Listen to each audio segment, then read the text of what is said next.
നമസ്കാരം പ്രിയപ്പെട്ട പ്രേക്ഷകരെ, ദിനപത്രങ്ങളിലെ പ്രധാന വാർത്തകളിലേക്ക് ഏവർക്കും സ്വാഗതം. ഇന്ന് ജൂൺ 19 വ്യാഴം. ജൂൺ 19 വായനാ ദിനം.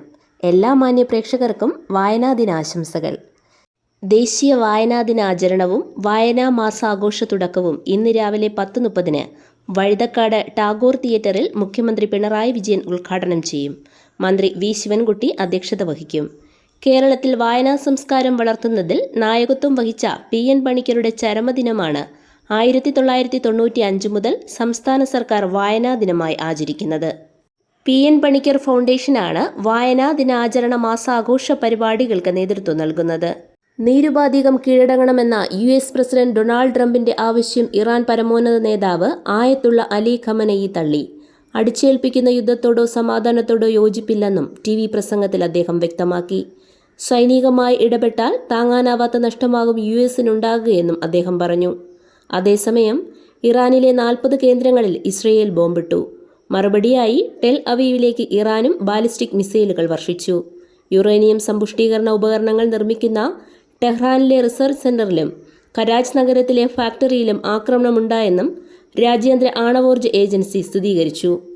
ഇറാനിൽ നിന്ന് ഇന്ത്യക്കാരെ തിരികെ എത്തിക്കാൻ ഓപ്പറേഷൻ സിന്ധു ദൗത്യത്തിന് തുടക്കം. ആദ്യഘട്ടമായി 110 വിദ്യാർത്ഥികളുമായുള്ള വിമാനം ഇന്ന് പുലർച്ചെ ഡൽഹിയിലെത്തും.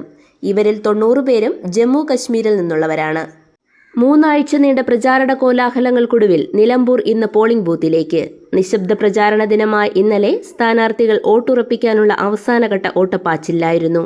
UDF സ്ഥാനാർത്ഥി ആര്യാടൻ ഷൗക്കത്ത്, LDF സ്ഥാനാർത്ഥി M സ്വരാജ്, NDA സ്ഥാനാർത്ഥി മോഹൻ ജോർജ്, സ്വതന്ത്രനായെത്തുന്ന PV അൻവർ എന്നിവർ ഉൾപ്പെടെ ആകെ 10 സ്ഥാനാർത്ഥികളാണ് മത്സര രംഗത്തുള്ളത്. സംസ്ഥാനത്ത് 5 ദിവസം കൂടി മഴ ശക്തിയായി തുടരും. ആലപ്പുഴ, എറണാകുളം, തൃശൂർ, മലപ്പുറം, കോഴിക്കോട്, കണ്ണൂർ, കാസർഗോഡ് ജില്ലകളിൽ ഇന്ന് യെല്ലോ അലർട്ട് പ്രഖ്യാപിച്ചു. ഒറ്റപ്പെട്ട ശക്തമായ മഴ ഈ ജില്ലകളിൽ ലഭിക്കും. വയനാട്ടിലേക്കുള്ള നിർദ്ദിഷ്ട 4 വരി തുരങ്കപാതയ്ക്ക് ഉപാധികളോടെ അനുമതി നൽകിക്കൊണ്ടുള്ള കേന്ദ്ര പരിസ്ഥിതി മന്ത്രാലയത്തിന്റെ ഉത്തരവിറങ്ങി. പരിസ്ഥിതിയുമായി ബന്ധപ്പെട്ട സംസ്ഥാന വിദഗ്ധ സമിതി മാർച്ചിൽ പദ്ധതിക്ക് അനുമതി നൽകിയതിന് പിന്നാലെയായിരുന്നു ഇത്. ഉത്തരവ് ഇറങ്ങിയതോടെ കരാർ ഒപ്പിട്ട് പ്രവൃത്തി ആരംഭിക്കാനാകും. പൊതുമരാമത്ത് വകുപ്പ്, കിഫ്ബി, കൊങ്കൺ റെയിൽവേ സംയുക്ത കരാറിലാണ് നിർമ്മാണം നടക്കുക. പെട്രോൾ പമ്പുകളിലെ ശുചിമുറികൾ പൊതുജനങ്ങളുടെ ഉപയോഗത്തിന് അനുവദിക്കാൻ നിർബന്ധിക്കരുതെന്ന് ഹൈക്കോടതി സർക്കാരിനും തിരുവനന്തപുരം കോർപ്പറേഷനും ഇടക്കാല ഉത്തരവിലൂടെ നിർദ്ദേശം നൽകി. ഇവ പൊതു ടോയ്ലറ്റുകളാക്കി മാറ്റുന്ന നടപടിക്കെതിരെ പമ്പ് ഉടമകൾ നൽകിയ ഹർജിയിലാണ് ജസ്റ്റിസ് ഡയസിന്റെ നിർദ്ദേശം. മഹാത്മാ അയ്യങ്കാളിയുടെ 84ാം ചരമവാർഷിക ദിനാചരണത്തോടനുബന്ധിച്ച് ജില്ലയിൽ സ്മൃതി ദിനാചരണ പരിപാടികൾ നടന്നു. വെള്ളയമ്പലത്ത് അയ്യങ്കാളി പ്രതിമയ്ക്ക് മുന്നിൽ വിവിധ സംഘടനകളുടെ നേതൃത്വത്തിൽ പുഷ്പാർച്ചന നടന്നു. അയ്യങ്കാളിയുടെ ജന്മദേശമായ വെങ്ങാനൂരിലും വിവിധ സംഘടനകൾ അനുസ്മരണ ചടങ്ങുകൾ നടത്തി. റാപ്പ് ഗായകൻ വേടൻ പങ്കെടുത്തതിനാൽ യുവജനങ്ങളുടെ സാന്നിധ്യം ഇത്തവണത്തെ പ്രത്യേകതയായിരുന്നു. ഹയർ സെക്കൻഡറി പാഠ്യപദ്ധതി പരിഷ്കരണം അടുത്ത വർഷം നടപ്പാക്കുമെന്ന് മന്ത്രി വി ശിവൻകുട്ടി. +1 വിദ്യാർത്ഥികൾക്കുള്ള സംസ്ഥാനതല പ്രവേശനോത്സവം ഉദ്ഘാടനം ചെയ്യുകയായിരുന്നു അദ്ദേഹം. പൂർണ്ണമായി കടലെടുത്ത ശംഖുമുഖം തീരത്തിന്റെ പുനർനിർമ്മാണ പ്രവർത്തനങ്ങൾ ഏറ്റെടുക്കാൻ സർക്കാർ വകുപ്പുകൾക്ക് വിമുഖത. തീരത്തിന്റെ നവീകരണത്തിനും സൗന്ദര്യവൽക്കരണത്തിനും പണം ചെലവാക്കാൻ മത്സരിച്ച വകുപ്പുകൾ പോലും തീരത്തിന്റെ തകർച്ച കണ്ടില്ലെന്ന് നടിക്കുകയാണ്.